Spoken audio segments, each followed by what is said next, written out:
Good morning students. Business studies की class है। हम अभी पढ़ रहे थे मार्केटिंग।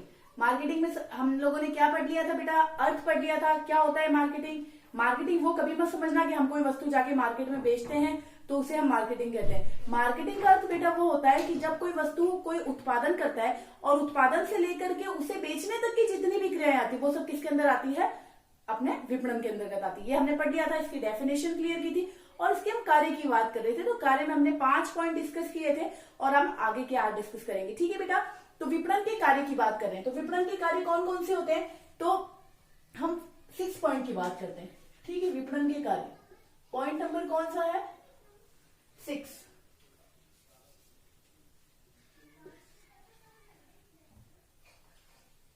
प्रमापीकरण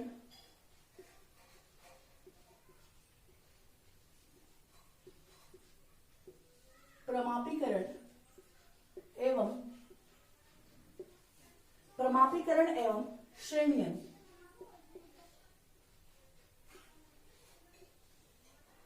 प्रमापीकरण और श्रेणियन क्या होता है बेटा? जब भी कोई वस्तु है, जब उत्पादक ने कोई वस्तु बनाई तो हमने ये चीज एनालाइज की थी कि वस्तुएं कैसे बनती है। तो बेटा वस्तु बनाई जाती है ग्राहक की आवश्यकता और इच्छा के आधार पर। ये चीज हमने क्लियर की थी।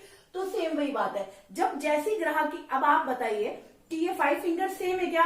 नो। तो वैसे ही जो ह्यूमन है, सबकी मेंटलिटी, सबकी जो नीड्स होती है वो सब अलग अलग होती है। तो जो उत्पादक होता है तो उसे क्या करना होता है बेटा? सभी लोगों की आवश्यकता के अनुसार क्या करना पड़ता है? उत्पाद को बनाना होता है। अब कभी कोई व्यक्ति तो चाहता है वो महंगी वस्तु लेता है, भाई उसे अच्छी क्वालिटी चाहिए। कोई जो है जिसकी इनकम सोर्सेस कम है तो वो क्या करेगा? कम क्वालिटी की चीज लेगा। भाई कम क्वालिटी मतलब वो अपने बजट में सामान लेगा। तो क्या करता है कि उत्पादक मार्केटिंग के अंदर क्या काम आएगा?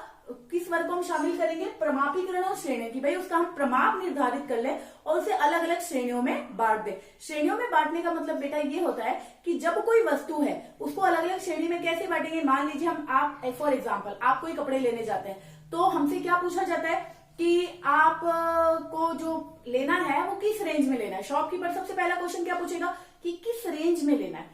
तो जो किस रेंज में होता है ना बेटा, वो उसकी श्रेणी उसने डिसाइड कर रखी है कि भाई 500 रुपए से लेके 1000 रुपए तक की ये चीजें हैं, 1000 रुपए से 2000 रुपए तक की ये चीजें हैं। तो ये अलग अलग कोई भी चीज हम लेने जाते हैं। अब मान लो हम राइस लेने जाते हैं, चावल लेने जाते हैं, तो अगला हमसे क्या पूछता है? भाई 40 रुपए वाला दो, 45 रुपए वाला दो, 60 रुपए वाला दो, 70 वाला दो या 100 वाला दो। क्या है? अलग अलग स्लैब डिसाइड कर रखी, श्रेणियां उसने अलग अलग बांट रखी है। तो उसे हम बोलेंगे प्रमापीकरण और श्रेणियन। समझ आ गया होगा बेटा? जब भी प्रमापीकरण और श्रेणियन, ये भी किसका? एक मार्केटिंग मैनेजमेंट का ये काम है जिसके अंतर्गत क्या काम किया जाता है कि जो वस्तु है उसको उसकी किस्म व गुण के आधार पर अलग अलग श्रेणियों में बांट दिया जाता है। हम किसी भी शॉप पे जाते हैं वहां पे हर प्रकार की चीजें हमें अवेलेबल मिलती है, क्योंकि वही शॉप चलेगी जहां पे हर प्रकार की चीजें मिलेंगी। अगर मान लो कोई एक व्यक्ति वो बोलेगा नहीं भाई मेरे पास तो सिर्फ 600 रुपए वाली वस्तु है, लेना हो तो लेनी, तो आगे जाओ। क्या उसकी शॉप पे आप वापस जाओगे? कभी नहीं जाओगे बेटा। तो हर व्यक्ति को क्या करना होता है? अलग अलग प्रकार की वस्तुओं को रखना होता है। ठीक है बेटा। अब हम नेक्स्ट बात करते हैं, इंपॉर्टेंट पॉइंट है पैकेजिंग एंड लेबलिंग। 7 पॉइंट की बात कर रहे हैं।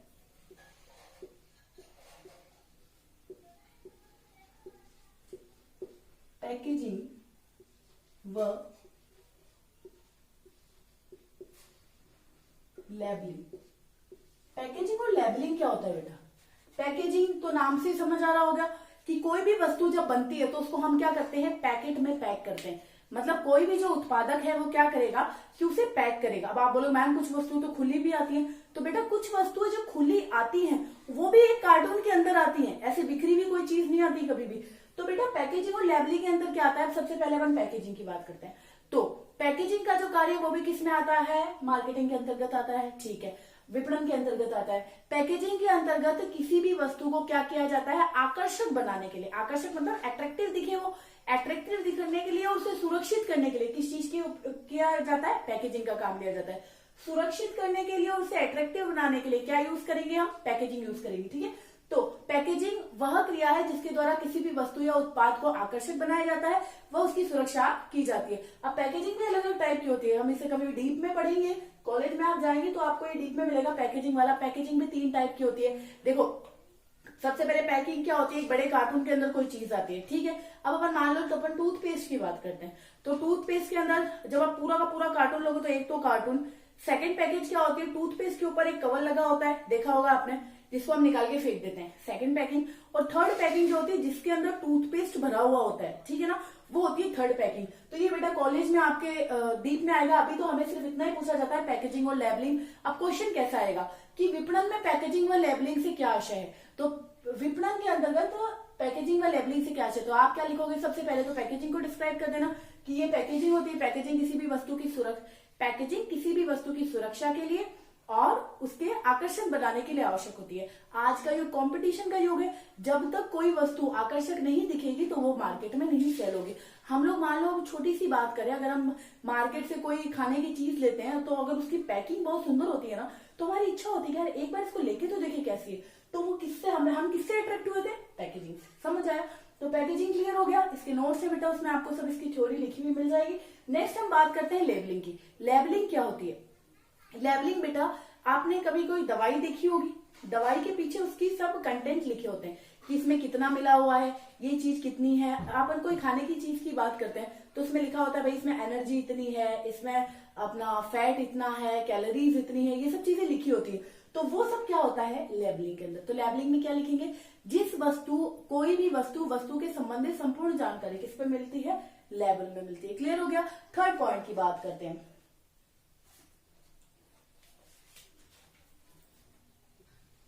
8 पॉइंट की बात करते हैं,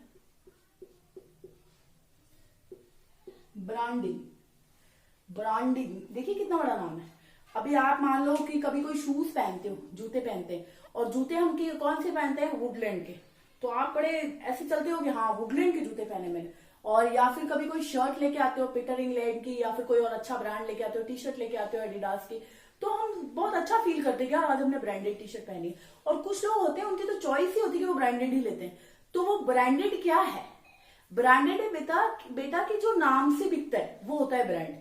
ब्रांड नेम मतलब जब कोई वस्तु है उसे अगर जब हम सेल कर रहे हैं तो वो किस नाम से बिक रही है, ब्रांड से बिकती है। आप अगर किसी शॉप पे जाते हो तो बोलते हो क्या कि टूथपेस्ट देना, कौन सा देना भैया, हमें कोलगेट देना, तो कोलगेट क्या एक ब्रांड है।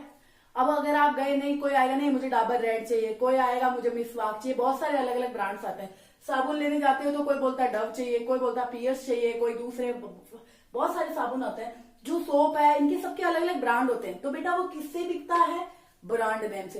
तो ब्रांड नेम क्या होता है कि अगर कोई भी आपका प्रोडक्ट है उसको अगर आपको सक्सेस करना है तो उसका ब्रांड नेम बहुत ज्यादा इंपॉर्टेंट होता है। अगर आपका ब्रांड नेम अच्छा है और अगर वो आपकी क्वालिटी अच्छी है तो वो ब्रांड नेम चल जाता है, और जब वो ब्रांड नेम चल जाता है तो वही वो आपके उत्पाद को क्या करता है, आगे बढ़ा देता है।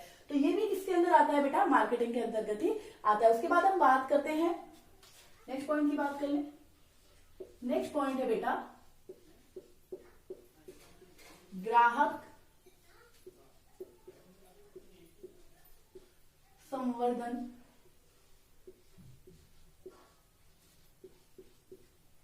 सेवाएं। अब आप ये बोलेंगे ये क्या है, संवर्धन मतलब बेटा प्रमोशन, सेल्फ प्रमोशन सर्विसेज। विक्रय को बढ़ाने के लिए क्या करता है, देखो जो भी जितने भी काम हो रहे हैं वो किस चीज के लिए हो रहे हैं, सेल्स के लिए हो रहे हैं। क्योंकि भाई उत्पादक का मेन पर्पस क्या है, सेल करना ही है। ऐसा थोड़ी उसने बहुत सारा सामान बना लिया और अपने घर में रख लिया, दैट्स इट कंप्लीट। तो बेटा वो अपने गोडाउन में चाहे कितना भी सामान रख ले, पर उसका मेन पर्पस क्या है कि ग्राहकों को संतुष्ट करना। तो उसमें एक इंपॉर्टेंट चीज आती है सेल्स प्रमोशन सर्विसेज, ग्राहक संवर्धन सेवाएं। मतलब कि ऐसे हम क्या क्या काम करें जिससे हमारा जो ग्राहक है, कस्टमर है, वो क्या हो, सेटिस्फाई हो। अब आप बोलेंगे ऐसा कौन सा काम करेंगे। अब मान लीजिए कि आपने कहीं से कोई इलेक्ट्रॉनिक चीज खरीदी। जब आप इलेक्ट्रॉनिक चीज खरीदते हैं तो हम लोग क्या ये बोलते हैं भाई इसकी वारंटी तो है ना, इसकी गारंटी तो है ना। तो वो बोलता है हाँ हाँ, जब भी कोई दिक्कत हो मेरी शॉप पे आके आप चेक करा लेना।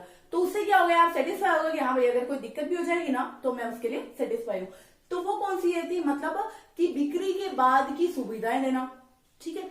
उसके बाद उसे डिस्काउंट देना, और उसके बाद उसे कोई भी अगर प्रोडक्ट में दिक्कत आती है तो उसके लिए आप उसको क्या करेंगे, हेल्प करेंगे, ऐसा बिहेवियर करेंगे कि ठीक है कि आप उसके पॉजिटिव और ऑलवेज आप उसके जो आप उस प्रोडक्ट उसने अगर परचेज किया है तो उसके लिए क्या है, पॉजिटिविटी है।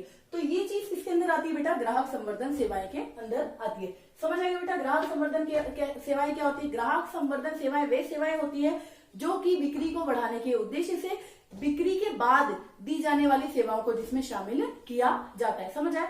इसे बोलते हैं, बहुत सारी सेवाएं होती है, फ्री सैंपलिंग वगैरह देनी, वो सब ग्राहक की अपनी सेल को बढ़ाने के लिए करते हैं। वो सब किस में आएगी? सेल्स प्रमोशन सर्विसेज में आएगी। नेक्स्ट पॉइंट की हम बात करें, नहीं लिख लेते हैं।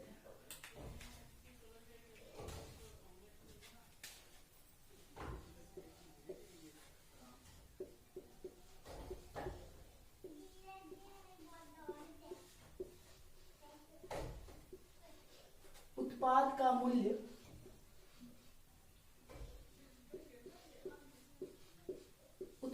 मूल्य निर्धारण। उत्पाद मतलब प्रोडक्ट जो है उसका प्राइस डिसाइड करना।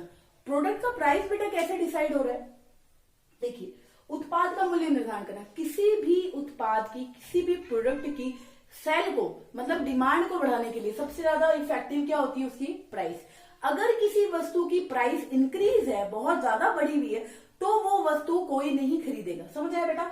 अगर किसी वस्तु का मूल्य बहुत ज्यादा है तो उसे लोग नहीं खरीदते हैं, अगर किसी वस्तु का मूल्य कम है तो लोग उसकी डिमांड ज्यादा करेंगे। समझ आया बेटा?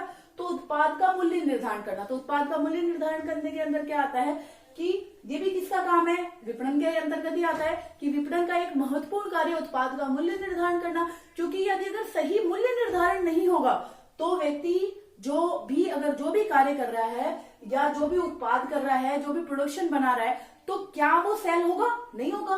क्यों होगा बेटा? क्योंकि उसका सही प्राइस ही डिसाइड नहीं है। मान लीजिए कि आप ये मार्कर है, इसका ऑलमोस्ट प्राइस कितना है? 25 रुपीज।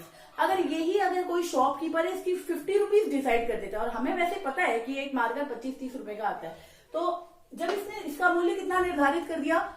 50 रुपीज, तो क्या मैं इसको लेके आती? नहीं लेके आती।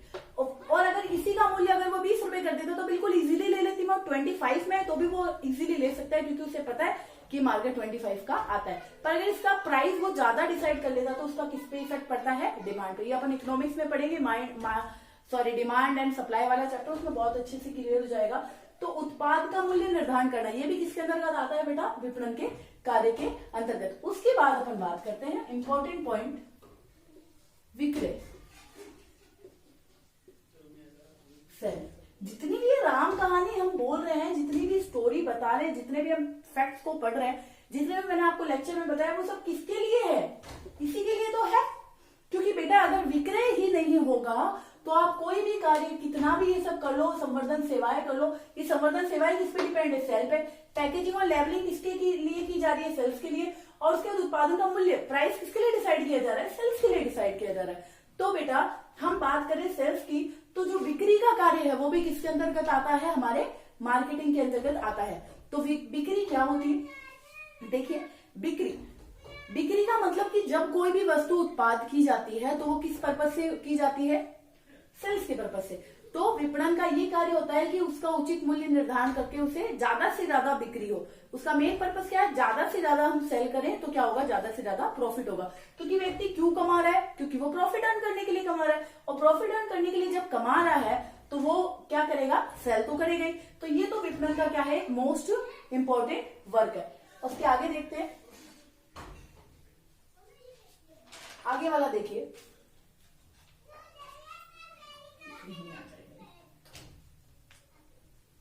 उसके आगे हम देखते हैं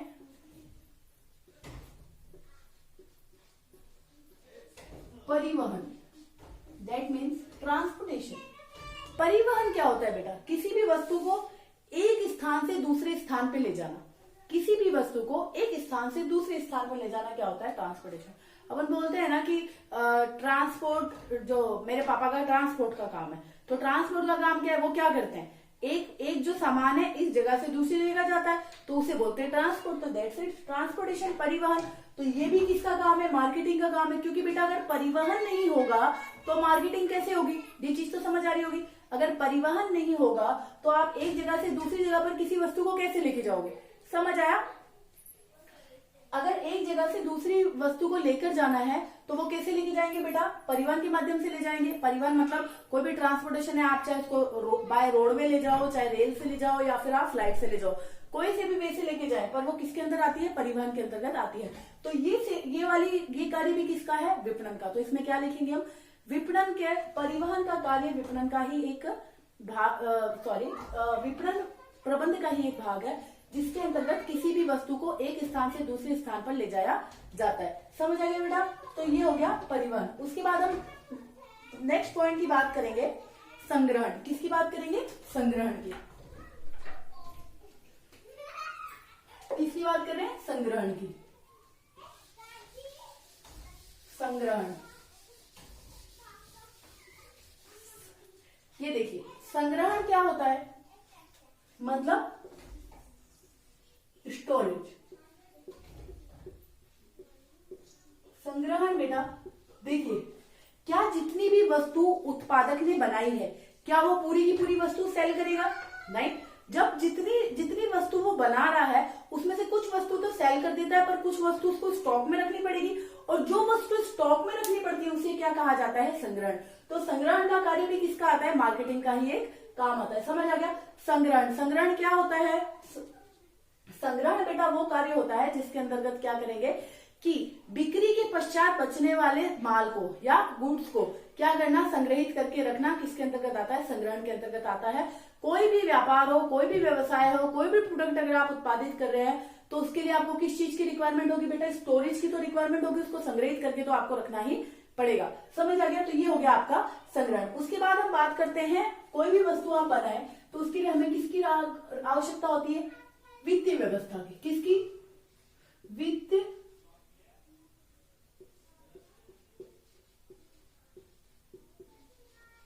वित्तीय व्यवस्था कि जब हम कोई वस्तु बना रहे हैं तो उसे हमें किस चीज की रिक्वायरमेंट है? पैसों की रिक्वायरमेंट है।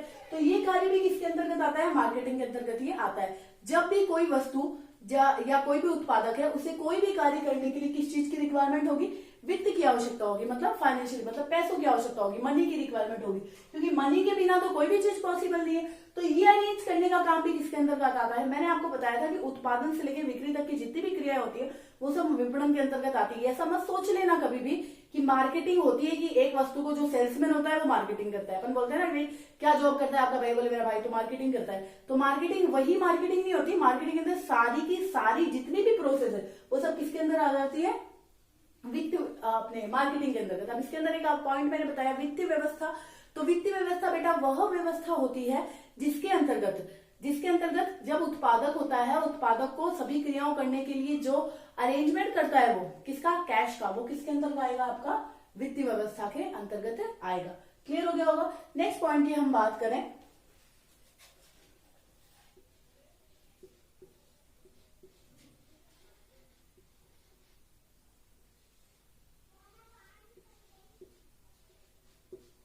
जोखिम उठाना।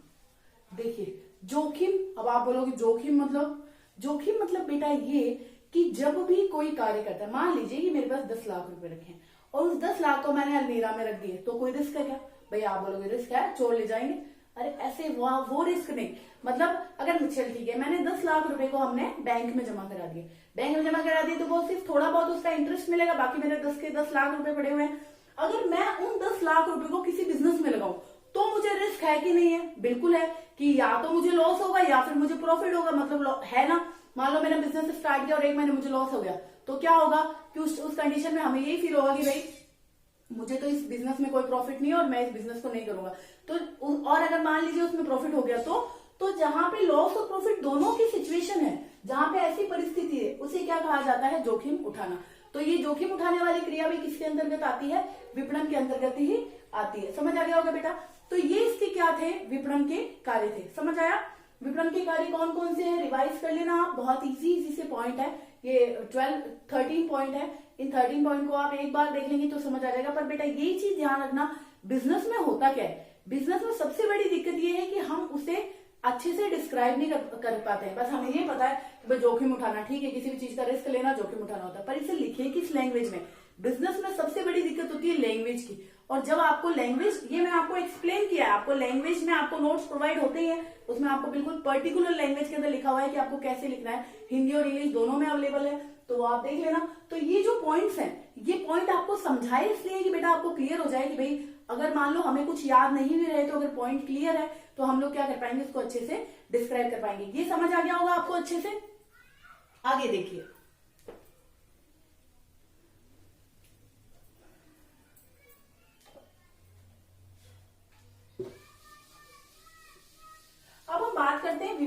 प्रबंध का महत्व क्या होता है। चलिए, ये जो पॉइंट इसमें कोई डाउट नहीं है ना, तो हम नेक्स्ट क्लास में करेंगे। विपणन